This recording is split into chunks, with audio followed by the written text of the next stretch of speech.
Kang, saya tuh pernah ketemu semacam kayak kapak genggam ketika pembangunan di sekitar Ujung Berung katanya. Itu pasti simpen dari pembangunnya sekitar tahun 2004, 2005 itu. Jadi ada dia tunjukin dia foto ke saya. Wah, jadi memang banyak di daerah Ujung Berung ke atas.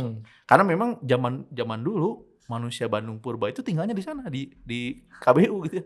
Jadi kalau kita lihat gambarnya si Rod Pledge, dia banyak bikin sketsa-sketsa, ada fotonya juga. KBU itu dari zaman dulu tandus, udah kebun, udah terbuka. Jadi dari zaman 100 tahun yang lalu tuh. Kalau yang di Jawa Tengah dan Jawa Timur banyak sekali artefaknya tuh. Aku tahu lokasinya masih ada di tempat yang sama.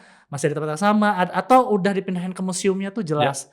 Terus tiba-tiba yang membuat diriku terkaget-kaget ketika dia ke wilayah Jawa Barat, banyak artefak yang seumur hidup diriku belum pernah lihat di museum manapun. Yang paling banyak itu di Cicalengka kalau di Bandung. Jadi Cicalengka arsnya itu bagus. Halus gitu ya. Bagus di daerah. Sekarang di Museum Nasional Aca-Aca Cicalengka tuh ada beberapa, saya kemarin sempat mampir, wah ini nih Museum Nasional. Jadi maksudnya bagus finishingnya, estetikanya. Bagus finishingnya. Dan kalau misalkan kita melihat posisi Cicalengka kan, Cicalengka tuh agak tinggian di pinggir Danau Bandung Purba gitu ya. Danau Bandung Purba kan rawa-rawa, jadi di tinggian ada mata air dari Karemi, dari mana, dan dia mungkin dekat sama Garut. Dari ke arah timur akses lebih mudah gitu dibandingkan misalkan kota Bandung sekarang. Apakah Nabi Adam adalah historical atau enggak? Iya. Nah, Akang sudah siap. Maksudnya kan, itu kan dua pembahasan yang sebenarnya adalah bisa berkaitan dengan sejarah, bisa berkaitan dengan arkeologi dan budaya. Tapi truth yang dicarinya sebenarnya beda kan? Beda. Ya. Aku kadang-kadang gimana menghadapi ketika ada orang yang, tapi kan misalnya. Iya. Kalau di situ Nabi Adam gitu. Sementara kan ini arkeologi harsh truth gitu. Atau yang lebih silly, jadi Nabi Adam itu awalnya dari Bandung.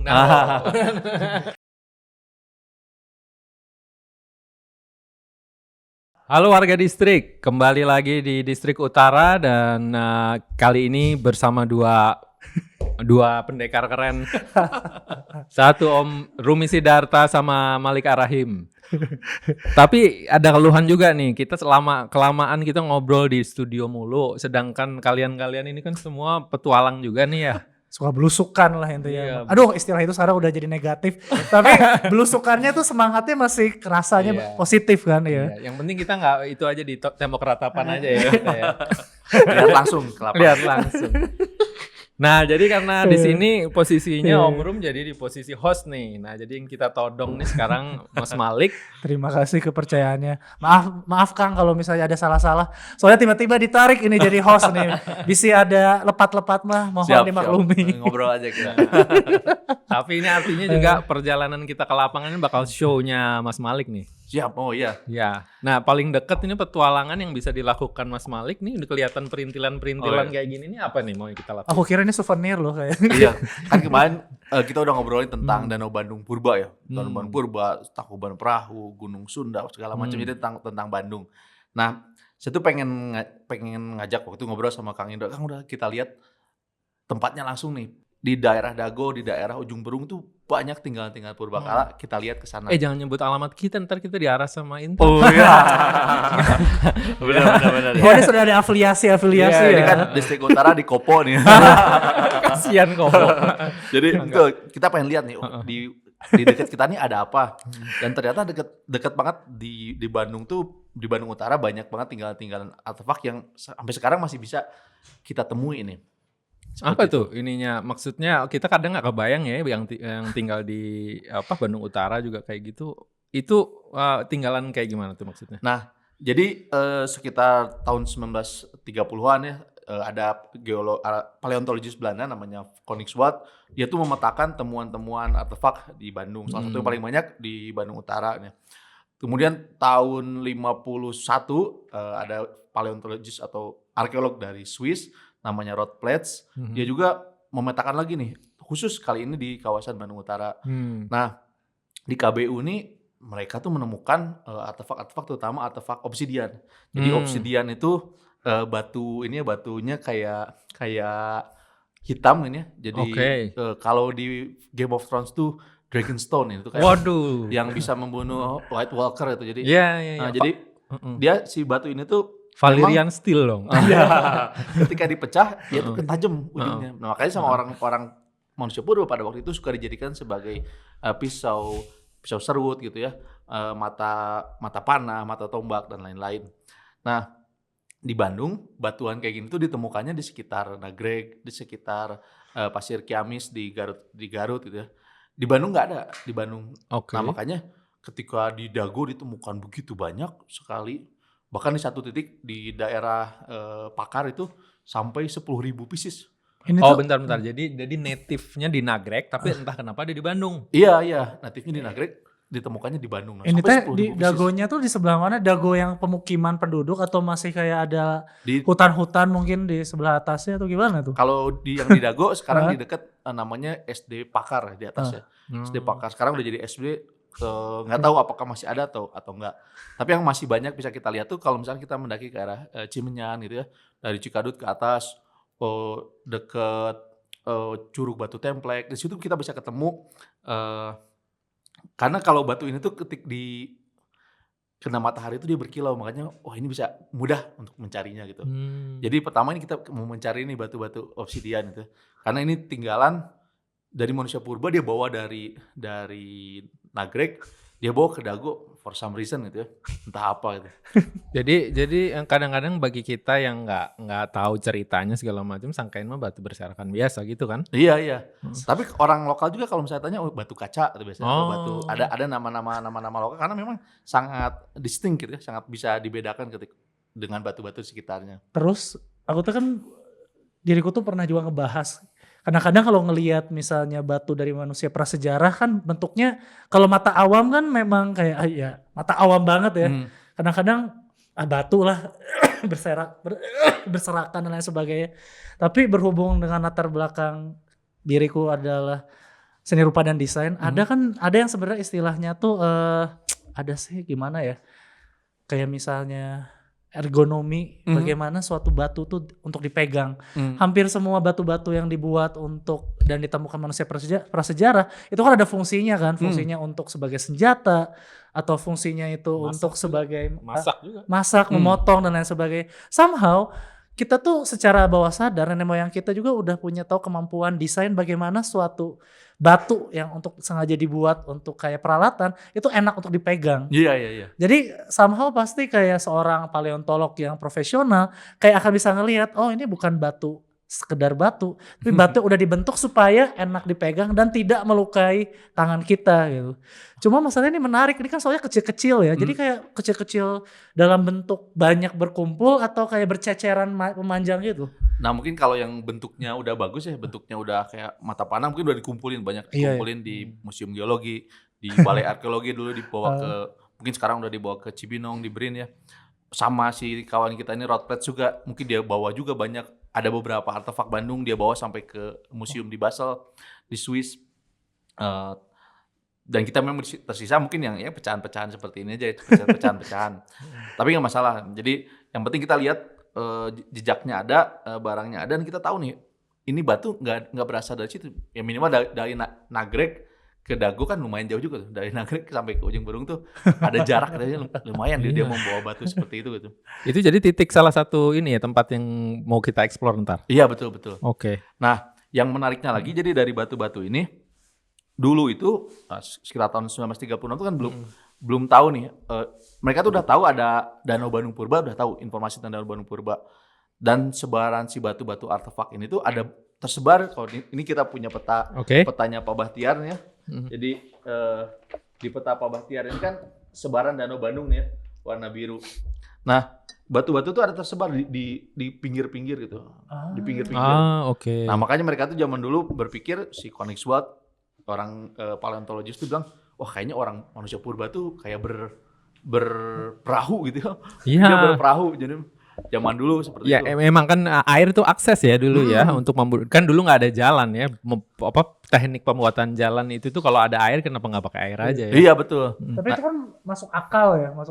Apakah ada pendapat yang menyanggah soal hipotesa itu sekarang emang? Nah sebelum sampai situ saya cerita lagi tentang hipotesanya. Nah jadi mereka tuh temu si artefak ini tuh artefak obsidian ketemu sampai sampai di sekitar batas satu Sungai Cikapundung. Oke. Di Sungai Cikapundung ke sebelah timur itu. Jadi sebelah barat tuh nggak ditemukan. Nah waktu itu hipotesisnya wah mungkin ada letusan gunung api lewatnya ke daerah Cikapundung sebelah barat Cikapundung, yang sebelah timur orang-orangnya survive, selamat itu. Dan mereka ini kemudian letusan gunung api itu yang bisa jadi katanya mengakibatkan terbendungnya Sungai Citarum, mengakibatkan pembentukan Danau Bandung Purba. Jadi ada cerita sampai ke sana. Dugaannya waktu itu 6.000 tahun umurnya, katanya sekitar 6.000 tahun. Tapi ternyata belakangan kita mengetahui bahwa Danau Bandung Purba itu terbentuknya jauh lebih awal. Jadi mungkin sekitar 135.000 tahun yang lalu terbentuk Danau Bandung Purba. Surutnya sekitar 16.000 tahun yang lalu Danau Bandung Purba. Manusia purba di Bandung yang paling tua yang kita tahu itu kan di Pawon ya, manusia Pawon itu sekitar 12.000 tahun. Jadi kita masih nggak klop nih, jadi timeline kita tuh gimana kejadian-kejadian itu dengan artefak-artefak dan fosil-fosil manusia yang kita temukan itu. Jadi masih tersanggahnya manusianya baru muncul belakangan, barangnya apinya udah meletusnya jauh lebih lama gitu sebelumnya. Kan cenah mah. Beneran ada apa ya? Ada sejumlah yang berhipotesa kan, kayak folklore soal Sangkuriang, kesiangan, terus kayak membendung sungai dan lain sebagainya sebagai metafora penceritaan bagaimana proses geologis. Proses geologis kebentuk sebenarnya nggak hanya di Jawa Barat, tapi di berbagai benua tuh mitos dan folklore itu sebenarnya adalah cara mengingat secara kolektif dan dengan cara lebih mudah gitu untuk suatu peristiwa besar kejadian alam tuh dikenang gitu. Betul. Kalau Akang setuju terhadap kayak perspektif yang melihat folklore dan mitos tuh bisa menceritakan, tapi ya bahasanya bukan bahasa saintifik tapi bahasa puitis gitu. Ya kalau saya melihat kalau di Bandung ini kan ya cerita Sangkuriang itu kan nggak muncul dari ruang hampa gitu. Nggak ujuk-ujuk ada gitu. Orang untuk mengarang cerita itu kan perlu kemampuan imajinasi yang luar biasa gitu. Plus stimulus. Apalagi ketika dikaitkan terus misalkan apalagi diceritakan di setiap daerah di Bandung, misalkan di dekat Saguling tuh ada, ketika melihat lembah Citarum mereka punya cerita, oh itu di sana tuh Saguling Sangkuriang membendung Citarum tuh di situ, kemudian di mobolnya di situ ada cerita. 1819 udah dilaporkan ada cerita itu. Jadi folklore itu tuh kita masih nggak tahu asalnya muasalnya seperti apa, tapi nah tadi cerita Opsi dan tadi itu membawa kita ke arah sana itu. Fakta-fakta artefaknya ya kita coba plot. Ini jadi seperti merangkai teka-teki gitu ya. Ini kayak detektif gitu. Lagi. Iya, kita lagi main detektif. Di sini ada ini. Karena memang secara arkeologi pun belum jelas juga nih, belum yang fix itu seperti apa, kita masih belum tahu gitu. Jadi detektif yang clue-nya adalah puluhan ribu tahun lalu, bukan bahkan ratusan. Terus belum ada aksara jadi kita tuh emang akhirnya cuma bisa bikin hipotesa kan, dan pasti sulit sekali gitu. Walaupun kan katanya ditemukan di seluruhnya ya. Di sekeliling cekungan ya. Ya ini tentu saja adalah pernyataan seorang amatir yang suka sejarah, tetapi somehow tadi dulu 100.000 tahun yang lalu udah Homo sapiens gak berarti? Nah itu. Ya itu kan kita juga nggak tahu. Belum ya. Kalau yang di Erectus. Gua Pawon apa? Homo sapiens. Tapi umurnya paling tua sekitar 12.000 tahun. 12.000. Iya. Soalnya gara-gara ini juga sih, gara-gara baca terus kemarin sempat nonton dokumenter yang menarik gitu, bahwa kecenderungan kan nenek moyang umat manusia kan secara ilmiah tuh ada berbagai macam jenis human kan. Dan somehow emang salah satu ciri khas kita dari awal tuh mungkin kesannya nggak jelas karena kita nggak paham, tapi kita tuh suka membuat sesuatu yang akhirnya jadi ritual. Soalnya pas kita itu hanya sapiens atau semua jenis semua human? makhluk hidup. Semua. Soalnya di dokumenter itu ada di suatu tebing biasa, tebingnya tuh susah untuk dinaikin gitu. Daerah Afrika mana gitu, tebingnya susah dinaikin. Ini jauh sebelum Homo sapiens gitu. Somehow nenek moyang umat manusia yang itu membuat garis-garis merah di dalam gua. Tapi bukan dalam bentuk gambar yang udah bisa dikenali ya. Garis-garis merah yang mereka tuh kayak bawa batu merah atau kayak batu lempung merah, okra gitu. Terus ke dinding seret. Iya, iya. Seret, terus banyak, terus kayak penuh dan ini jelas bukan hanya satu orang. Iya, iya. Iya, iya. Kalau secara fungsi nggak ada fungsi, Nggak ada ngapain fungsinya, gitu, iya. ngapain. Tapi akhirnya ya somehow mungkin ini adalah bukti bahwa jauh sebelum akhirnya jadi Homo sapiens dan lain sebagainya, natural untuk hominid gitu, makhluk-makhluk yang akhirnya menjadi manusia tuh menciptakan ritual. Maksudnya kan aku jadi mikirnya burung gagak kan suka mengumpulkan benda Iya, iya. berkilau kan. Iya. Apa mereka benar-benar melihat ini tuh cantik? Kayak maksudnya kita nggak bisa bilang ini pasti ya. Cuma Iya. apa karena mereka tidak melihat ini cantik selain jadi senjata ya. Setelah dipukul, ini bagus aku bawa. Karena kita tahu bahwa di gua-gua prasejarah juga yang paling sering ditemukan, apalagi setelah Homo sapiens atau bahkan Neanderthal ya, itu tuh adalah yang disusun kayak jadi perhiasan gitu, kalung untuk menutupi baju, pokoknya manik-manik yang disusun gitu. Jadi ya aku temuin di sekeliling situ tersebar, selain bukti memang bukti ada ada aktivitas persebaran. Ya apakah mungkin ada bukti ritual? Lagi-lagi hipotesa gitu. Belum tentu benar, belum tentu salah. Cuma melihat kecenderungan kita emang suka menandai tempat juga. Apa ini kayak it's us gitu. Tapi yang saya tahu misalnya dari penelitiannya Routledge, jadi tahun 1951 dia tuh di Bandung tuh sekitar 1946 47 gitu ya. Oke. Terus dia meneliti terutama di kawasan Bandung Utara di KBU dari Dago sampai Ujung Berung. Nah, dia menemukan beberapa situs yang di dalam situs itu disebutnya sebagai bengkel. Jadi bengkel tuh tempat yang menarik, misalkan ada temuan untuk mencetak perunggu. Jadi temuan pencetakan perunggu, jadi pada waktu itu di Bandung udah masuk berarti era zaman logam gitu. Zaman logam. Jadi di Bandung Utara sudah menerus budayanya itu dari zaman batu, zaman logam, sampai bahkan keramik Cina abad 17 ada di sana. Jadi mereka tuh hidup di sana secara menerus gitu. Jadi continuous. Di bengkel itu? Dia di wilayah. Di wilayah itu ya. Di wilayah Jadi rentang zamannya panjang. Jadi sejak lama tuh sudah dihuni gitu. Dan di wilayah-wilayah ini mereka banyak juga membangun misalkan tempat-tempat semacam kabuyutan ya, tempat-tempat yang punya nggak tahu mungkin makna untuk peribadatan atau makna untuk aktivitas ritual gitu ya. Di banyak titik-titik, misalkan di Puncak Palasari. Nah, ada yang mau kita kunjungi lagi namanya situs Pasir Panyandaan. Kemudian ada lagi misalkan di atasnya banyak lah titik-titik. Saya nggak tahu ini dia kapan dibikinnya karena memang nggak ada yang meneliti. Tapi ada itu, tempat itu ada aktivitas-aktivitas yang sejak dulu tradisinya ada juga gitu. Jadi barang-barangnya tinggalannya ada catatannya. Barangnya mungkin sekarang udah nggak ada tapi catatannya ada. Gitu. Tadi misalkan dia punya cetakan perunggu, punya cetakan tombak, mata panah, banyak artefak-artefak obsidian yang udah dibentuk pisau serut dan segala macam. Tapi agak salfok dikit ya, dia nemuin ini di rentang zaman-zaman ribut ya, 46, 47 tuh. Jadi dia sempet-sempetnya. Jadi kebetulan justru mungkin karena pelosok banget jadinya mungkin lebih aman, maybe enggak. Ngapain lu bule lu? Gitu. Jadi kebetulan malah bisa menghilang dengan cepat ya. Kan awalnya kan paleontologis yang pertama von Koenigswald itu orang Jerman. Oke. Dia kemudian pas zaman Perang Dunia dia balik pulang lah. Pulang. Yang kedua Werner Routledge orang Swiss, jadi dia lebih netral gitu. Jadi ketika zaman Jepang dia masih boleh untuk beraktivitas, dia masih boleh untuk bekerja. Kan museum Badan Geologi aktif waktu itu, masih aktif gitu ya. Jadi 46, 47, 48 kan Bandung Utara kan dikuasai oleh sekutu ya, oleh sekutu. Jadi mereka boleh beraktivitas. Akhirnya ketika dia ke bagian pulang, dia pulang sambil membawa barang-barang. Tapi betul, emang ada aktivitas perang dan ada ceritanya juga dari Routledge itu di memoir ketika dia meninggal, bagaimana kesulitan ketika dia bekerja di masa perang gitu. Waduh, keluarganya apa nggak nanyain tuh ya? Surat nggak dibalas-balas. Maksudnya dia di sini tuh hidup sebagai, maksudnya kan ya sebagai orang Eropa di Bandung gitu. Maksudnya dia menetap bersama keluarga atau cuma sendirian untuk kebutuhan pekerjaan gitu.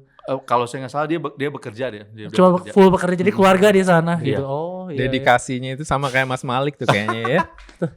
Tapi jiwa petualangannya juga lumayan tuh ya berarti. Iya. Mungkin karena memang mungkin dia penasaran sih sebenarnya kan. Kan itu tuh kayak ada spirit kayak awal abad 20 tuh masih pengen tahu jejak kayak apa humankind, terus apa missing link dalam apa dalam evolusi. Aku bisa ngebayang pola pikir beliau melihat apa sih, melihat di pelosok, wah Iya, apa iya. nih ada seperti apa, kita akan menemukan tengkorak atau bukti artefak yang Iya, hilang. iya. Nah itu kayak apa sih? Jadi Kayak kita jika akan mengunjungi daerah yang dia explore nih berarti. Iya, iya. Rentang-rentang itu Kita akan akan lihat titiknya seperti apa. Nanti kita lihat tinggalan-tinggalannya seperti itu. Karena barangnya kan udah nggak ada. Iya. Ada situsnya yang batu-batunya. Di batu-batu juga ada menarik. Jadi batu terus ada batunya itu yang seperti batu yang pipih gitu ya. Disusun itu seperti kayak ngabalai. Kalau bahasa Sunda tuh ngabalai seperti apa. Kayak kalau ada situs namanya situs Cibalai di Bogor tuh kan kayak banyak Tegel, ya, bikin tegel. kayak tegel gitu. Nah itu ada di situ dan ternyata kalau kita naik ke atas sedikit di Curug Batu Templek tuh ada batunya tuh memang batu-batu yang berlapis gitu ya. Jadi batuan beku. Namanya struktur geologinya tuh kekar berlembar. Kalau kita patahin, nah itu dia membentuk seperti lembaran-lembaran. Nah, itu berarti kan ada aktivitas seperti pertambangan gitu ya. Jadi orang menambang kemudian dia disusun. Jadi saya tertarik ke unsur-unsur seperti itu. Jadi lebih ke unsur-unsur aktivitas manusianya. Tapi gitu. di daerah itu saat ini bentuknya apa? Rumah warga, jangan-jangan kita masuk ke kamar orang lagi. Kalau yang situs Pasir Panjang itu sekarang jadi komplek pesantren. Jadi komplek pesantren Baitul Hidayah namanya. Pemimpin pesantren juga aware di situ ada situs. Udah jadi cagar budaya, ada 2 titik cagar budaya, jadi dia membantu untuk melestarikan. Kalau ada orang mau ke sana, dia tunjukin ini lokasinya di sini. Tapi di banyak tempat Ada kutip bayar tiket gak atau? enggak. Atau kita harus nyamar jadi santri dulu gitu enggak? Jadi tapi di banyak tempat di kawasan Bandung Utara ini yang nggak seberuntung itu. Jadi ada beberapa yang udah jadi kafe, terus dia ngeliat nggak ngerti kan ini apa. Bagi orang umum kan melihat batu tumpukan udah sembarang aja di gone akhirnya hilang gitu. Banyak yang Emang terjadi. gak ada rasa curiosity ya, rasa penasaran gitu. Kok ada sesuatu yang seperti man-made kan maksudnya? Maksudnya kayak orang kayak kita kan pasti kayak penasaran nih gitu. Kok bisa aja, atau mereka justru ya jujur ya, maksudnya kepentingan pengembang, kepentingan pemilik modal. Justru takutnya karena di situ ada artefak, malah nanti gak bisa dibangun. Jadi makanya mereka langsung ya sorry to say dihancurin. Pengalamannya Akang gimana tuh? Saya kalau di KBU saya kurang tahu ya, tapi ada beberapa memang teman-teman yang ketika ngepost tentang artefak-artefak ini ya di IG, ada yang komen, Kang, saya tuh pernah ketemu semacam kayak kapak genggam ketika pembangunan di sekitar Ujung Berung katanya. Itu pasti simpan dari pembangunnya sekitar tahun 2004 2005 itu. Jadi ada dia tunjukin, dia foto ke saya. Wah. Jadi memang banyak di daerah Ujung Berung ke atas. Karena memang zaman dulu manusia Bandung Purba itu tinggalnya di sana di KBU gitu ya. Jadi kalau kita lihat gambarnya si Rod Pledge, dia banyak bikin sketsa-sketsa, ada fotonya juga. KBU itu dari zaman dulu. Tandus udah kebun, udah terbuka. Jadi dari zaman 100 tahun yang lalu tuh. Apa kayak padang gitu jadinya atau gimana? Kebun sayur. Kebun sayur ya. Jadi udah terbuka. Kan memang dulu ketika zaman Bandung dibuka itu jadi kebun kopi dari balik kota sekarang sampai ke kaki Tangkuban Perahu itu kebun kopi semua. Mungkin termasuk di Dago sampai ke Ujung Berung kebun kopi semua. Setelah nggak produktif lagi mungkin ditebas, ya akhirnya jadi kawasan terbuka kebun sayur ya sampai sekarang gitu. Jadi memang jaringan jalan di KBU itu kan memang sangat padat karena memang dari dulu sudah dihuni gitu oleh Tapi masyarakat. iya gitu, bukannya apa istilahnya area Bandung ini mungkin kemudian berkembang kan setelah dijadikan ini ya zaman kolonial ya, sebagai kota maksudnya. Mungkin dia sempat ada periode stop nggak sih, bahwa itu dulu pernah jadi kebun, terus habis itu jadi hutan lagi, terus jadi kebun lagi saat ini, mungkin nggak sih kayak gitu? Kan ketika orang manusia Bandung zaman dulu 100 tahun yang lalu ketika zaman tanam paksa, mereka kan diwajibkan untuk menanam kopi. Satu rumah itu satu household itu 1000 batang, 1000 pohon. Dia harus tanam juga 200 setiap tahun untuk cadangan kalau kopinya mati. Nah, karena lahannya udah nggak ada, mereka harus ngebuka sampai ke atas. Jadi memang ya itu wilayah pembukaan. Tapi mungkin beberapa tahun 1900-an jadi wilayah perkebunan yang konsesi kebun sesuatu lah, entah kebun teh atau kebun kina atau kebun sekarang jadi wilayahnya perhutani gitu ya, pinus gitu ya. Tapi ya itu sejak dulu memang wilayah yang exploited gitu. dari dulu. Oke. Ini sebenarnya pertanyaan penasaran pribadiku. Mungkin emang apa sih gak bener juga. Cuma diriku pribadi suka ngerasa arkeologi dan paleontologi sekitar Bandung gitu tuh maksudnya apa ya? Kayak apa sih? Kayak nggak pernah digaung-gaungkan dengan ramai seperti arkeologi daerah Jawa Tengah, Jawa Timur. Iya. Oke, Jawa Barat banyak penemuan arkeologi dan keangkat. Tapi Bandung Bandung sebagai suatu wilayah yang kan dihuninya udah lama banget ya. Iya. Tetap kayak jarang gitu. Karena aku tuh kayak menemukan hal-hal menarik ketika lagi menelusuri arsip zaman Belanda. Terus ngelihat hasil fotonya ini Isidor van Giersbergen. Kan dia tuh pernah diminta Batavia Genootschap untuk kayak mencatat penemuan-penemuan di seluruh Jawa kan. Kayak kalau yang di Jawa Tengah dan Jawa Timur banyak sekali artefaknya tuh. Aku tahu lokasinya masih ada di tempat yang sama. Masih di tempat yang sama atau udah dipindahin ke museumnya tuh jelas. Terus tiba-tiba yang membuat diriku terkaget-kaget ketika dia ke wilayah Jawa Barat, banyak artefak yang seumur hidup diriku belum pernah lihat di museum manapun, baik dari era Hindu-Buddha maupun dari era prasejarah yang seperti patung-patung Polinesia kayak gitu nih. Ini ada dan untungnya dia mencatat kan, mencatat daerah mana, daerah Ciampea, daerah Garut, daerah mana, daerah Bandung pun ternyata cukup banyak ditemukan artefak patung Hindu-Buddha gitu yang sebenarnya cukup shocking ketika memikirkan kayaknya Bandung nggak segitunya dan arca-arcanya terhitung halus gitu. Bahkan ada arca yang ditemuinnya daerah mana ya lupa, pokoknya masih Jawa Barat. Itu tuh arcanya punya kemiripan dengan style di Thailand, Kamboja gitu. Yang apakah kita sudah ada irisan? Ya tentu saja mungkin emang ada gitu. Tapi ini ada bukti artefaknya gitu dan menarik. Dan manusia purba dan lain sebagainya. Aku ngelihat kan pengen nyari ya foto Gunung Padang zaman kolonial gitu. Ada tuh ternyata fotonya karena kebetulan itu perkebunan. Jadi kayak lagi dibuka gitu, terus ada anak tangga. Terus tulisannya biasa Sundanis Temple gitu. Cuma segitu doang informasinya, tapi kayak ya udah aja gitu. Gak kayak di Jawa Tengah, Jawa Timur yang akhirnya entah dipugar, entah gimana, atau entah dipindahin ke Batavia Genootschap yang sekarang jadi musnas. Nah, ada pandangan nggak kira-kira kenapa daerah Jawa Barat dan Bandung salah satunya itu jadi kurang kebahas dalam sisi arkeologi dan paleontologi gitu? Ya ini sebenarnya saya juga lumayan lama juga nih mengeksplor topik ini. Jadi kayak gajah di pelupuk mata tak tampak. Iya. Nah jadi memang kalau di Bandung saya sejauh yang saya tahu. Saya pernah nerjemahin catatannya Salomon Muller ya. Jadi Salomon Muller itu seorang Jerman, zoologis. Dia ke Bandung tahun 1832 dan 33 gitu. Tapi di tahun 33 itu dia emang eksplor cukup banyak. Kalau 32 dia mendaki Tangkuban Perahu, tahun 33 itu dia eksplor mulai dari situ Lembang, ke arah selatan sampai ke Cimahi, kemudian ke Cililin, melihat ke arah Gunung Lumbung. Gunung Lumbung itu ada tempatnya.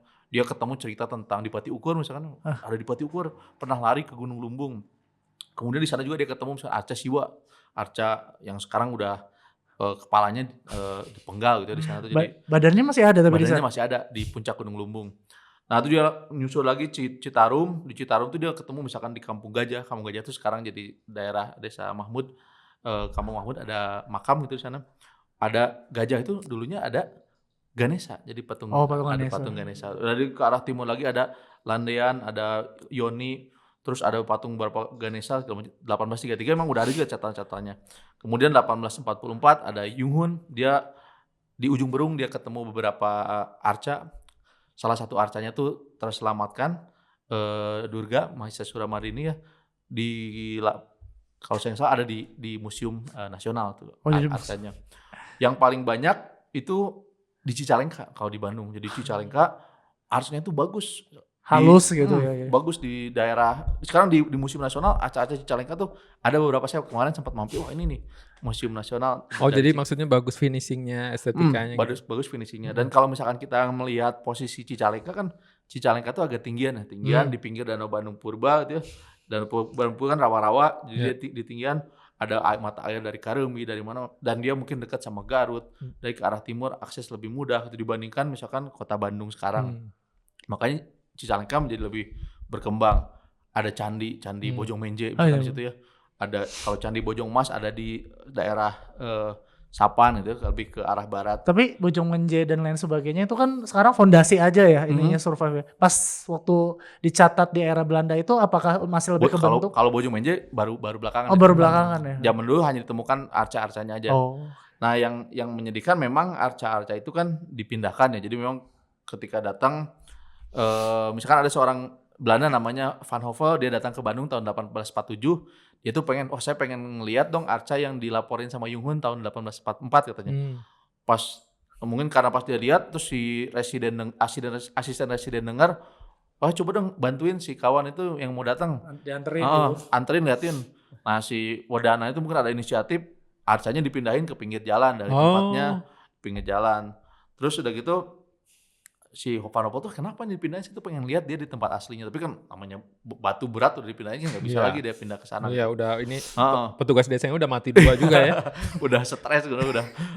Nah, berapa tahun kemudian ada lagi laporan pas Kinsbergen itu ada pendeta lain namanya Brumun yang ditugaskan untuk mendokumentasikan arca Pulau Jawa juga.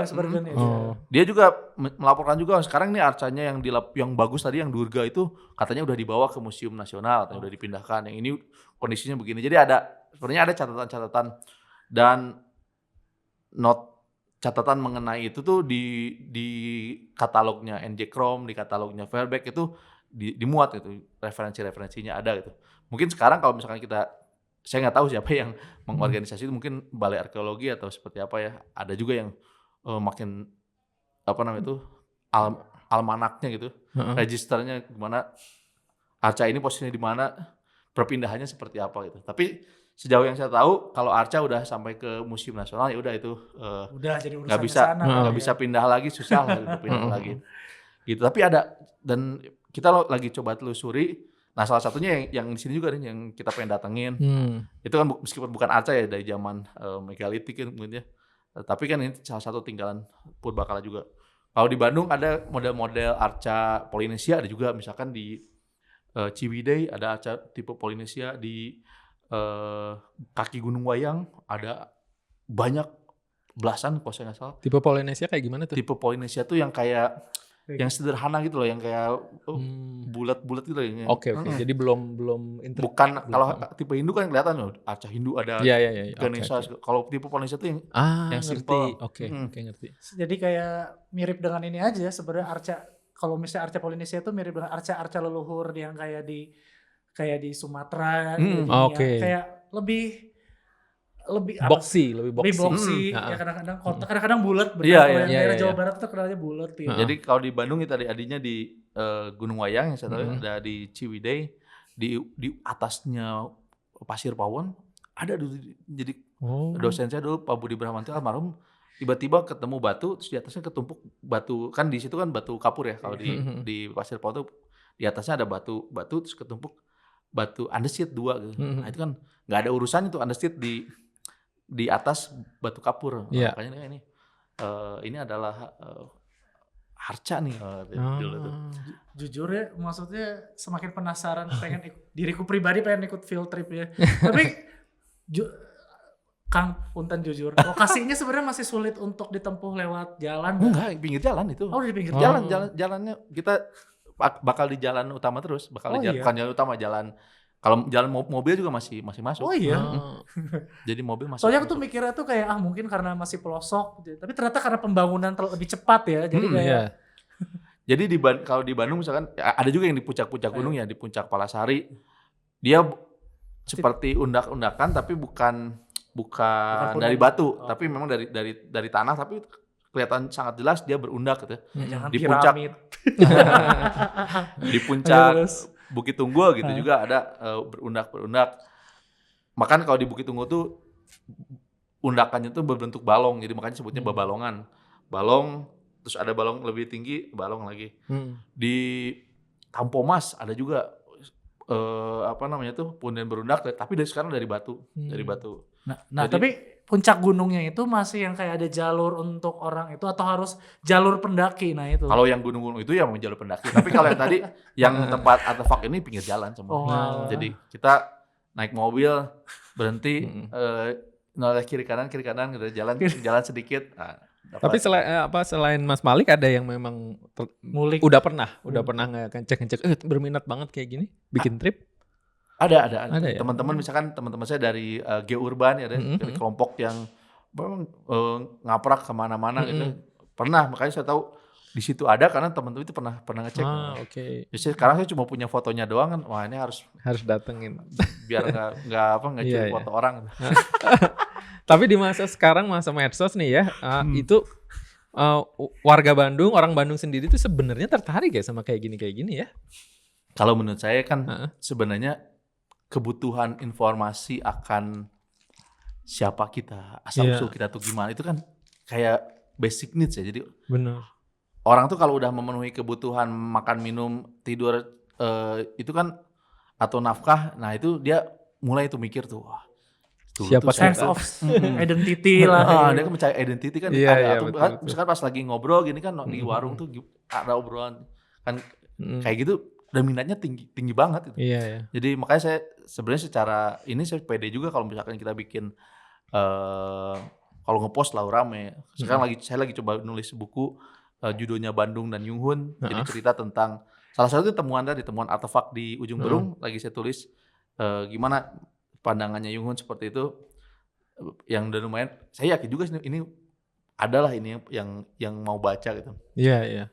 Jadi ya, di zaman lebih mudahnya tersebarnya informasi ini juga nunjukin sebenarnya dulu yang mungkin dianggap kayak ini niche minat niche gitu ya. Itu sebenarnya banyak banget ya. Masih niche, tapi ternyata lebih banyak daripada yang kita kira. Iya. Niche-nya itu gede gitu. Gede, ya. iya. Betul. Enggak, bener aku percaya. Aku setuju sama Akang. Sebenarnya ketertarikan terhadap identity kita yang apa sih, siapa diri kita dan lain sebagainya tuh makin besar gitu. Cuma emang challenge-nya adalah aku yakin nanti ya begitu Akang ngebuka tour perjalanan akan ada yang membentrokkan dengan misalnya kan ini kan harsh truth ya, maksudnya nenek moyang umat manusia, bahkan mungkin bukan homo sapiens gitu. Somehow mungkin nanti akan ya sekali lagi perdebatan yang ramai kan di media sosial yang kayak tiba-tiba ngomongin apakah Nabi Adam adalah historical atau enggak. Nah, Akang sudah siap maksudnya kan itu kan dua pembahasan yang sebenarnya adalah bisa berkaitan dengan sejarah, bisa berkaitan dengan arkeologi dan budaya, tapi truth yang dicari ini sebenarnya beda kan. Beda ya. Aku kadang-kadang gimana menghadapi ketika ada orang yang tapi kan misalnya kalau di situ Nabi Adam gitu. Sementara kan ini arkeologi harsh truth gitu. Atau yang lebih silly, jadi Nabi Adam itu awalnya dari Bandung. Kebudayaan Kau memahami pola pikir masyarakat kita sekali.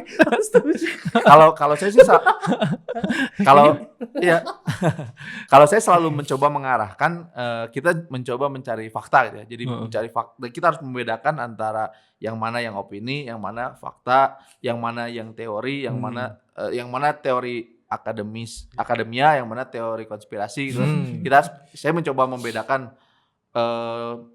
ketika misalkan Koningswald bilang dulu Bandung itu ada danau manusia, itu kan sebenarnya teori, nggak ada orang yang membuktikan pernah hidup di sana, pernah menyaksikan, bikin tulisan kan nggak ada, tapi buktinya ada, endapan danaunya ada. Terus misalkan morfologi Bandungnya datar. Nah, kita mencoba mencari fakta-fakta yang bisa dikonfirmasi gitu.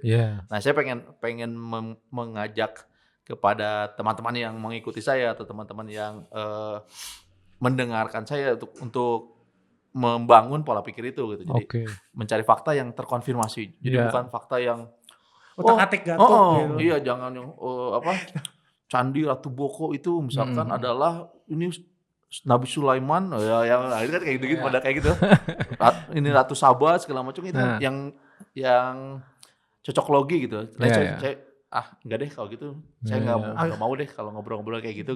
Akang jelas pendapatnya tuh emang ya ini sudut pandang akademisi kan. Dan ya gimana pun ya aku tahu ada ruang masing-masing untuk menjelaskan sesuatu gitu. Coba nah ini maksudnya aku penasaran nih kalau Akang ngalamin ini kejadian yang mungkin Akang juga udah pernah ngalamin gitu ketika sedang meneliti. Aku ke ini ke yang tapak Gajah Mada itu. Ciaruten bukan? Oh iya. Yang apa sih yang di Bogor Ah. gitu. Ya udah aku ngelihat sama temanku yang emang sukanya sejarah gitu. Ya udah aku ngebahas. Nah kita seru ngebahas. Ada rombongan peziarah ibu sama anaknya 2 gitu. Ya mungkin warlock lah atau dari Bogor gitu. Si ibu teh kayaknya penasaran dengan kami diskusinya tuh intens kan. Terus nanya, "Boleh bantu jelasin nggak?" gitu. Terus aku jelasin, ya kita jelasin secara ini aja ya, secara data. Oh ini tapak kaki tapak kaki yang pada saat itu tuh biasanya raja dianggapnya Dewa Wisnu. Terus ini kemungkinan mungkin telapak kakinya tuh beneran beneran dibikin sketsanya dulu Ya. terus baru dipahat kayak gitu. Terus tapi si ibunya tuh akhirnya kekeh, tapi ini bisa jadi bukti kesaktian gitu. Nah, iya. Ini bukti kesaktian si raja Ya. dengan kekuatan tenaga dalam. Ya maksudnya aku ngerti, aku Iya. juga tidak menyalahkan dengan kekuatan tenaga dalam si kakinya tuh akhirnya nembus gitu. Terus aku berusaha, iya Bu, saya paham kalau misalnya dalam folklore lokal bisa seperti itu. Tapi kalau secara kesejarahan, aku tuh berusaha ngejelasinnya ya aku paham sudut pandang ibu, tapi kalau sudut pandang sejarah sih gini. Ujung-ujungnya si ibunya ngambek gitu. Terus ngelapor ke Kuncen. Buset. Pakai bahasa Sunda kan. Saha sih mereka kayak gitu. Oh. Terus Kuncennya iya nih mereka ini peneliti akademisi lah ngomong. Iya. Terus si ibunya tuh harusnya akademisi itu jadi jembatan antara bukan dalam hal itu udah tahan sabar. Terus akhirnya kita di pojok aja berdua tuh si ibunya akhirnya sama anaknya tuh udah kayak udah lama Iya, udah gitu. Ibu pergi gitu. Tapi aku tuh jadi bingung. Aku udah berusaha, aku tidak menyalahkan pendapat ibunya kan. Iya Bu, kalau secara folklore dan mungkin secara kepercayaan bisa jadi seperti itu. Tapi kalau secara sejarah kan kami maksudnya bukan aku doang, tidak menyalahkan sudut pandang si ibu. Iya, iya. Cuma entah kenapa dia malah tersinggung pas gitu. Terus aku Biasanya sih kalau orang tersinggung tuh karena merasa digurui mungkin. Iya. Itu sih jadi atau kita merasa you think you better than me gitu kan kayak gitu. Atau dia dikasih tahu bapaknya akinya kan. Terus itu kan Oh, otoritas. Iya. Otoritas aki Otoritas, saya. iya. Bisa Iya. juga, bisa. otoritas orang yang dianggap lebih dekat ya, Iya. iya juga. Tapi saya sih saya juga sering lah kayak gitu, misalkan ngobrol, wah ini tuh Sundaland misalkan, oh ini Sundaland itu semua dari dari Sumatera, Kalimantan, Jawa sampai Sunda kecil itu Sundaland kan biasanya untuk kebanggaan Sunda Pride gitu, Sunda Nah, Pride, itu. yang gitu-gitu. Saya sih kalau saya berusaha untuk nggak untuk neglect gitu ya. Karena ternyata kalau misalkan Sunda itu kan Sundaland itu istilah geologi sebenarnya dibikin bukan merujuk kepada orang Sunda tapi sebenarnya satu kontinen keraton jadi bukan istilah tradisi jadi istilah geologi gitu-gitu lah jadi banyak. Tapi saya nggak udahlah kalau gitu mendingan saya nggak saya yayain aja kalau ngobrol sama teman-teman yang punya keyakinan yang tapi nggak masalah karena itu mungkin cerita dari ibunya, cerita dari bapaknya, cerita dari kakeknya, cerita dari gurunya, cerita dari teman-temannya memang sudah sangat mengakar dan ya bisa jadi juga saya yang salah mungkin bisa jadi. Lagi-lagi wallahu a'lam. Iya. Iya. Tapi Tadi kan dirimu bilang nanti jangan-jangan nanti ada ini cerita Nabi Adam dari Bandung. Terus nanti tambahannya adalah Gunung Padang itu adalah monumennya Nabi Adam. iya Kayak- kayak gitu. Tapi Emang imajinasi kita tuh yang, luar biasa. yang menarik misalkan saya coba belajar dari peneliti-peneliti Belanda lah yang mereka ketika merekam cerita-cerita lokal di Jawa Barat itu tuh dia mencoba untuk tidak condescending jadi nggak merendahkan gitu jadi yaudah dia catat aja. Saya kemarin baru baca cerita tentang sesekala Gunung Wayang. Jadi yang tadi di Gunung Wayang kan ada arca-arca yang arca-arca di pinggir itu arca Polinesia. Nah ternyata ada sesakalanya nih ada ceritanya. Nah, dia tulis ceritanya ada mereka mau menikah kemudian si calon pengantin laki-lakinya itu ternyata malah kepincut sama Dewi Mata Air di Citarum. Pas dia kepincut dia datang ke Dewi Mata Air malah ditarik sama Dewi Mata Air, pernikahannya batal. Terus si bapaknya itu marah terus dia tendang segala macam seperti legenda Sangkuriang lah. yang ini ditendang jadi kawah hoyang, yang ini ditendang jadi kawah apa. Terus si para pemain gamelan ada yang menertawakan, ditendang juga, ada yang menjadi batu gitu. Tapi dia coba rekam aja. Jadi dia merekam itu sebagai informasi yang memang nggak bisa kita konfirmasi. Tapi barangnya ada tuh, batunya ada, gunung wayangnya ada, gunung ininya ada. Dan di Jawa Barat kan semua kayak gitu. Misalkan di Gua Pawon, Pasir Pawon ini nih dapurnya Sangkuriang, segala macam lah, manik, pasir manik, ini perhiasan.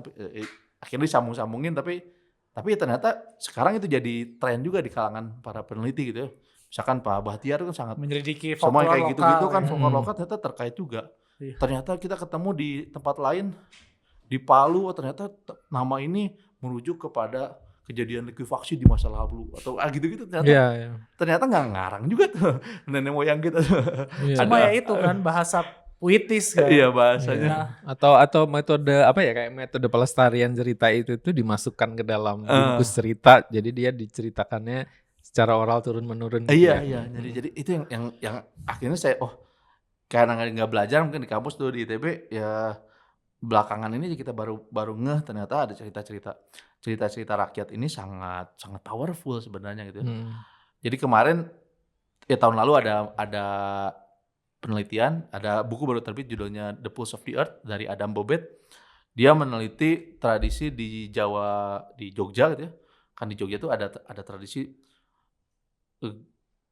Gunung Merapi dengan Ratu Selatan atau Balai Selatan ya. Jadi raja itu bertapa di Merapi misalkan untuk mencegah ada koneksi, ada kejadian seperti apa. Dan ternyata geologi membuktikan bahwa memang ada hubungannya antara pantai selatan, dia punya zona subduksi dengan Gunung Merapi. Jadi ada keterkaitan geologi yang kita baru tahu itu sekarang, tapi zaman dulu orang Jawa mengartikannya dengan cara yang memang sama sekali tidak saintifik, tapi puitis. Ada puitis dan tapi nempel. Tapi ya ini mah untuk hal lain ya. Tapi saya punya saudara juga gitu yang suka tiba-tiba misalkan ngajak ngobrol saya untuk hal yang misalkan dalam mimpinya tuh wujudnya lain, tapi cetak birunya tuh sama gitu loh. Kayak misalkan ada 2 ular nih, misalkan gini, terus besoknya ada 2 kejadian yang mungkin gimana. Iya ya, itu jatuhnya mirip-mirip analogi gitu. Nah, itu tuh repeatedly, nggak cuma sekali gitu loh. Nah, jadi itu tuh sebenarnya kalau jujur diriku termasuk orang yang percaya hal seperti itu. Tapi ketika misalnya ngejelasin di sini, kan sebenarnya ada istilah ilmiahnya adalah magical thinking. Kita tuh sebenarnya secara psikologi itu ada kecenderungan magical thinking. Jadi kita tuh punya kemampuan untuk menghubungkan satu hal dengan hal lain secara kreatif.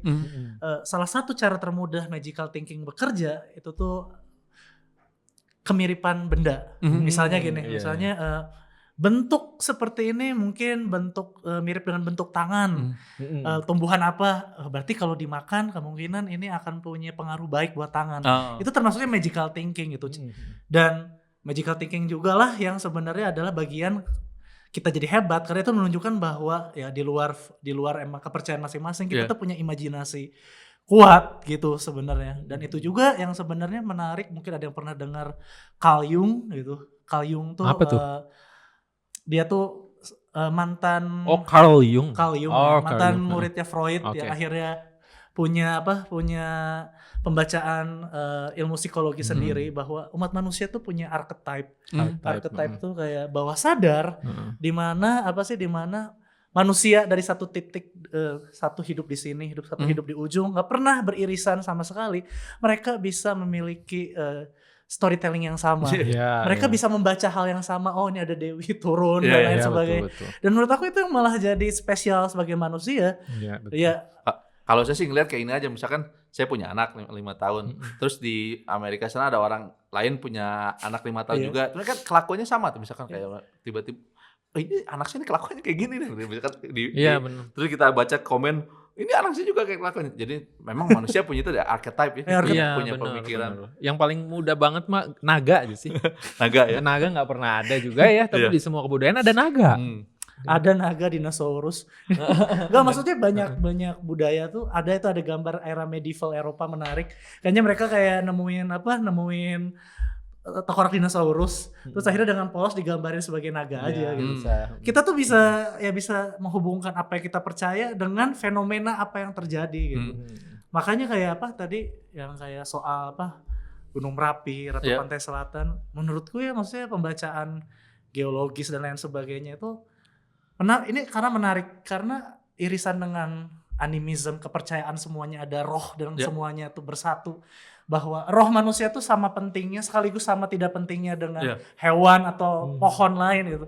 Karena banyak folklore Indonesia juga sering menyebutkan bahwa nenek moyang pertama wilayah ini adalah kadal yang turun dari surga atau nenek moyang dari pohon loh. Ada yang pohon. Terus somehow kalau misalnya kita jujur ya menyelidiki secara teori evolusi, lah kan bener berarti ada kalau evolusi kan ada yang misalnya dari dalam laut terus berkembang ya. Kalau dilihat yang tadinya cuma sekedar kayak mitos folklore, ya ketika ada yang bilang, oh nenek moyangnya umat manusia ini dari kadal, ya somehow mungkin di satu titik evolusi ya ala Darwinian mungkin terjadi gitu. Cuma bahasanya beda kan langsung kayak dari kadal gitu.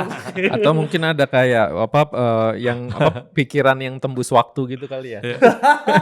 Kayak lisan al-gaib gitu.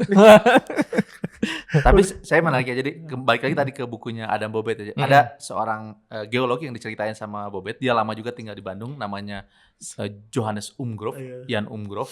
Dia tuh mengembangkan konsep namanya tuh geopoetics. Jadi geopoetics tuh geopoetics, puisi gitu. Iya. Tapi geopoetics itu bukan berarti kita bikin puisi menye-menye dalam yang berkaitan dengan batuan gitu kayak granit indah atau basalt luar biasa, tapi enggak. Jadi yang geopoetics tuh konsep-konsep geologi itu diterangkan dengan interpretasi yang nggak bisa dicek gitu kebenarannya. Misalkan bumi itu dalamnya berapa ribu kilo, isinya lapisan, tapi itu hanya kan data-datanya tuh konsep. Jadi konsep dari data memang pengukuran fisika, tapi nggak ada orang yang benar-benar mengukur, benar-benar ngebor. Itu semua hanya interpretasi dan diinterpretasikan dengan imajinasi seorang geolog. Jadi dan imajinasi itu yang agak poetik. Misalkan bumi itu mempunyai siklusnya tuh ya misalkan dari makhluk hidup yang paling kecil sampai sistem planet itu ada siklus yang saling terkait. Nah itu interpretasi tapi kan poetik gitu. Jadi makhluk yang terkecil, planet yang terbesar punya satu siklus yang panjang. Nah mungkin seperti itu juga, tapi orang leluhur kita poetics itu dalam konteks bukan geopoetics, tapi misalkan dia lebih ke narasi sastra. Iya, narasi sastrawi yang kehidupan itu aja, bukan geologi itu. Nah, yang kayak geopoetics, terus ada yang mirip juga yang deep ekologi, yang bagaimana ritual daerah itu tuh biasanya bisa membantu untuk menjaga lingkungan dan lain sebagainya. Itu berarti keilmuan yang baru muncul pasca 50-an atau udah ada dari sebelumnya kayak geopoetics? Kalau geopoetics tadi kan Umgrove itu sekitar 1940-an. Oh berarti bukunya 1950-an itu. Oh berarti berdekatan dengan ini ya, dengan apa sih pembacaan postkolonial dan dekolonial, bagaimana kan yang tadinya disebutnya ini mah narasi atau tahayul setempat masyarakat, tapi bisa akhirnya kan maksudnya di abad 19 kan, abad 19 ketika yang emang di era kolonial tuh emang kayak hasrat untuk mengetahui itu lagi besar banget kan di dunia western. Tapi kan kadang-kala juga di catatan-catatan lama ya ada yang sebenarnya menghormati kepercayaan setempat, ada yang nyebutnya ini tahayul dan lain sebagainya. Nah tapi dengan geopoetics setelah Perang Dunia II ya bersamaan dengan tadi dekolonisasi dan lain sebagainya, bahwa apa yang dipercaya oleh penduduk lokal nggak boleh kita dengan arogan tuh kayak ini tuh salah gitu, dan harusnya enggak ya idealnya gitu. Tapi seru sih kayak seru. Tapi saya kalau misalkan balik ke tempat tadi ya, ke Ujung Berung gitu ya. Dari jauh-jauh balik ke Ujung Berung gitu ya. Kita balik lagi ke udah internasional kembali lagi ke lokal. Oke. Tapi gini, misalkan ketika Jung datang ke sana 1844 tuh dia melihat gini, ini ada tempat dulu tuh orang beribadah di sini, dulu orang membangun kebudayaan di sini, dulu orang bisa memahat sampai seindah ini kan pasti lama lah pokoknya. Tapi sekarang tempat ini sudah jadi hutan belantara, diselimuti lumut dan ditinggalkan. Orang yang ditanya situ nggak tahu sama sekali tentang ini tuh apa, siapa yang bikin dan lain sebagainya. Jadi pada waktu itu salah satu konsep yang berkembang di kalangan orang Eropa, ternyata kebudayaan tinggi itu bisa tumpas, bisa musnah. Orang bikin Borobudur segede itu bisa dilupakan gitu. Jadi The Fallen apa ya. dan mereka juga mikir apakah nanti ini orang Belanda gitu juga gitu. Oh, Jadi itu ketulis gitu. ya, Tertulis. maksudnya ada di 1920-an di bukunya Adam Bobet ada juga diskusi-diskusi seperti itu. Jadi ke Fana dia melihat candi-candi terkubur oleh erupsi misalkan. Ternyata kayak gini proses kehancuran. Dia mempelajari bahwa nggak ada tuh yang Peradaban yang masih benar-benar panjang stay. semua tuh fana gitu. Nah, itu jadi pelajaran tentang kefanaan, pelajaran tentang tidak ada yang abadi. Itu juga dilihat oleh orang Eropa ketika mereka mendatangi situs-situs di Bandung salah satunya gitu. Saya jadi juga mikir kayak gitu, kebayangnya peneliti masa itu kan ketika mencari prasasti itu kan dia otomatis harus membayangkan sama kayak mencari pembunuh kali ya, kalau kayak FBI atau apa gitu ya, behavior unit gitu ya. Itu kan kita harus masuk ke alam pikirannya. Oh, kalau pikirannya ritualistik, misalkan Hindu atau apa kayak gitu, dia kemungkinannya akan menaruh ini di sini, menaruh itu di situ. Itu kan harus tahu dong, harus masuk ke situ. Pasti dong menurut saya di antara peneliti-peneliti itu ada yang juga setidaknya satu kaki berada dalam alam pikiran itu gitu ya. Pastinya ya. Banyak kok ada tuh, aduh lupa lagi namanya yang pendiri Teosofi. Bukan Teosofi. Yang di Jogja museumnya masih ada sampai sekarang. Java Institute yang sekarang jadi Museum Radia Pustaka. Itu tuh beliau tuh terkenal ya itu kakinya di 12 sisi karena dia termasuk yang benar-benar rajin untuk datang ke ritual setempat, terus menghormati adat-adat setempat. Banyak yang 2 kaki gitu, dan sebenarnya gak hanya terjadi di Indonesia. Aku tahu tuh siapa ya, pernah ada peneliti Katolik yang pergi ke Tibet untuk ngumpulin data-data Buddhism, tapi akhirnya ditarik lagi ke Vatikan karena dia semakin Buddhis di sana. Itu sesuatu yang wajar banget kan. Iya. Ya sama kayak inilah kalau di Bandung kan KF Hole gitu kan, dia kan untuk mempelajari Sunda kan dia harus bahkan lebih Sunda dari orang Sunda sendiri. Iya, biasanya. Atau Snoekheuvel Grange dia sampai ke Mekah belajar gitu, untuk mempelajari. Itu kan dia satu kaki lah, meskipun mungkin nggak tahu pura-pura atau gimana. Snoekheuvel kan sampai nikah sama yang putri bangsawan Sunda untuk menyelidiki masyarakat seperti apa. Masih ada tuh keturunan sampai sekarang di Bandung gitu. Jadi emang pasti ada ketertarikan yang akhirnya membuat kamu pengen menyelam menjadi gitu. Bukan detektif lagi nih, tapi udah cosplay. method acting. Method acting. Nah, apa yang ini nih mumpung kita sekalian mau penutupan, apa yang di-expect ketika menjelajah ini, dan pertanyaan yang paling penting adalah Om Rum ikut nggak? ikut selama nggak terlalu di puncak mah takutnya nyusahin kalian kalau di puncak. Kalau yang kayak gini mah ikut pisan atuh. Soalnya ini memang aku ya ini gara-gara yang tadi yang foto Isidor von Kinsbergen melihat banyak artefak yang sebenarnya ditemukan di Bandung yang kayak di ITB aja dulu sebenarnya literally pas digali mau dibangun ketemu patung Dewa Ganesha gitu. Itu kan berarti kayak sesuatu yang kayak ini Bandung kayak dengan sejarah yang sangat panjang, tapi ya di Bandung sendiri ya maksudnya okelah Sri Baduga gitu. Tapi Sri Baduga museumnya berapa artefaknya aku tahu soalnya udah dipindahin ke Musnas gitu. Jadi kayak wah ini kalau ada museum, harapannya ada museum paleontologi udah ada ini ya, udah ada museum geologi. Tapi ya dengan misalnya jalan-jalan seperti ini bisa dapat sudut pandang dan knowledge baru tuh bakal seru sih sebenarnya. Ya kalau dari saya sih ya saya pengen yang pertama saya pengen melihat langsung nih barangnya. Karena kan selama ini cuma dapat fotonya doang, kiriman foto. Sama ini beli ini dari Pak Miko nih, dari Game Mafia beli ininya. Saya pengen lihat nih barangnya, kita lihat di lapang seperti apa. Terus kalau misalkan kita berada di atas kan kita bisa mungkin membayangkan juga nih, zaman dulu orang Bandung tinggal tinggi banget di Cimenyan misalkan ya. sekarang aja kita mau turun tuh stres gitu ya. Apalagi zaman dulu gitu kan nggak ada kan kita mencoba ini ya metode acting tadi ya. Ya. Kita coba cosplay gitu, datang sana ngelihat lebih terasa gitu dibandingkan kita ngobrol di sini di Kopo gitu. Tapi nambahin, aku ingat maksudnya kayak emang kayaknya secara fisik dan mentalnya udah beda juga. Maksudnya kita kan kayak asa ripuh sekarang, asa susah, kayak susah gitu sekarang. Tapi pengalaman pas ke Kanekes, ke masyarakat Baduy, di mana kan mereka masyarakatnya masih mengikuti gaya Sunda zaman dulu ya. Terus aku melihat kayak anak-anak kayak ya udah keluar masuk hutan tuh biasa. Terus kayak ya mereka bilang ini mah kan kita aja kesana bisa sampai baru sore ya dari pagi gitu. Mereka tuh ini paling ya 1 jam. Mereka biasa aja karena memang pola masyarakatnya tuh kayaknya udah beda gitu, dengan kayak terbiasa untuk jalan, terbiasa dengan pola pikiran yang beda. Mungkin nenek moyang kita tadi turun dari bawah atau berkeliling dari Nagrek yang sampai sekarang Nagrek ke Ujung Berung rasanya kayak mungkin dulu akhirnya sesuatu yang biasa gitu. Mungkin lagi-lagi. Iya, tapi kita bisa, maksudnya saya yang itu kita coba lihat biar kita coba bisa merasakan seperti apa. Mapai. Dan yang paling penting sebenarnya kalau misalnya kita kesana sama-sama, terus ada orangnya banyak, multidisciplinary gitu, kita diskusinya lebih kaya gitu. Oh ini menurut si ini begini, menurut si itu begitu. Dan dari situ kita bisa coba nggak ngambil kesimpulan, tapi kita coba belajarnya.